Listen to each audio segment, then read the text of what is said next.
জনগণ, 5ই আগস্টে জুলাই গণ অভ্যুত্থানের মধ্য দিয়ে আমরা আজকের এই বাংলাদেশে উপস্থিত হয়েছি। আমরা আজকে স্বাধীনভাবে কথা বলছি। আমরা আজকে মানুষের ভোটাধিকার নিশ্চিত করার কথা ভাবছি। আমরা নির্বাচনে অংশগ্রহণ করার এবং ভোট প্রদানের কথা ভাবছি। কিন্তু একটি দল ভুলে গিয়েছে তারা আজকে কোন প্রক্রিয়ায় নির্বাচনে অংশগ্রহণ করছে, কাদের রক্তের উপর দিয়ে তারা নির্বাচনে অংশগ্রহণ করছে এবং ভোট যাচ্ছে। জুলাই বিপ্লবের ফলে এই নির্বাচন সম্ভব হয়েছে। জুলাই বিপ্লবের ফলে আমরা নতুন বাংলাদেশ, নতুন কুতুবদিয়া তৈরি করার স্বপ্ন দেখতে পাচ্ছি। প্রিয় এলাকাবাসী, প্রিয় কুতুবদিয়ার বাসিন্দাগণ, আমরা জানি এই কুতুবদিয়া একটা দ্বীপ উপজেলা। আপনারা অনেক জায়গা থেকে বিচ্ছিন্ন থাকেন, অনেক কষ্ট করে আপনাদেরকে জীবনযাপন করতে হয়। চিকিৎসার সুব্যবস্থা নাই, কর্মসংস্থানের সুব্যবস্থা নাই, শিক্ষার সুব্যবস্থা নাই, এবং গত 16 বছর ধরে তৈরি হয়েছিল লুটপাট, টাকা পাচার এবং মানুষের উপরে জুলুম। সেই সব কিছুকে মারিয়ে আপনারা রাজপথে এসে জীবন দিয়ে আপনারা কিন্তু নতুন বাংলাদেশ তৈরি করেছেন এই কুতুবদিয়া, কক্সবাজার, মহেশখালীর জনগণ। আমরা সেই ইতিহাস ভুলি নাই।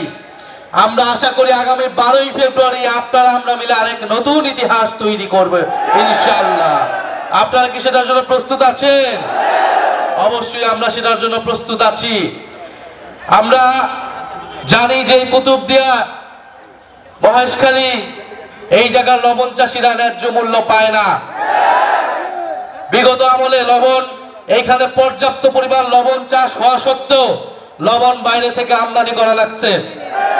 আমার দেশে লবণ পর্যাপ্ত পরিমাণে থাকা সত্ত্বেও, পর্যাপ্ত পরিমাণে লবণ চাষের সম্ভাবনা থাকতেও লবণ কেন আমি বাইরে থেকে আমদানি করব?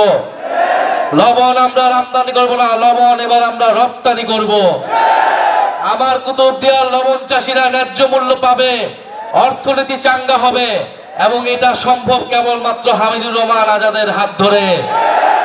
হামিদুর রহমান আজাদ ভাই যদি নির্বাচিত হন, এই কুতুবদিয়ার লবণ চাষিরা, পান চাষিরা, মৎস্যজীবীরা তারা ন্যায্য মূল্য পাবে, তারা ভালোভাবে জীবন যাপন করতে পারবে। আমরা জানি কুতুবদিয়ায় বেড়িবাঁধ নাই। কুতুবদিয়ার মানুষের দীর্ঘদিনের দাবি হচ্ছে বেড়িবাঁধ তৈরি করা। ফেরিঘাট নাই, কুতুবদিয়ার মানুষের দাবি হচ্ছে ফেরিঘাট তৈরি করা।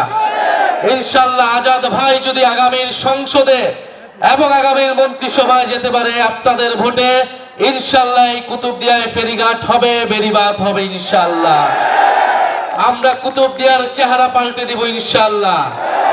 এই 5 বছর পরে, আগামী 5 বছরের মধ্যে এই আজকের কুতুবদিয়া থাকবে না। এক আধুনিক কুতুবদিয়া মহেশখালী আমরা নির্মাণ করব ইনশাআল্লাহ।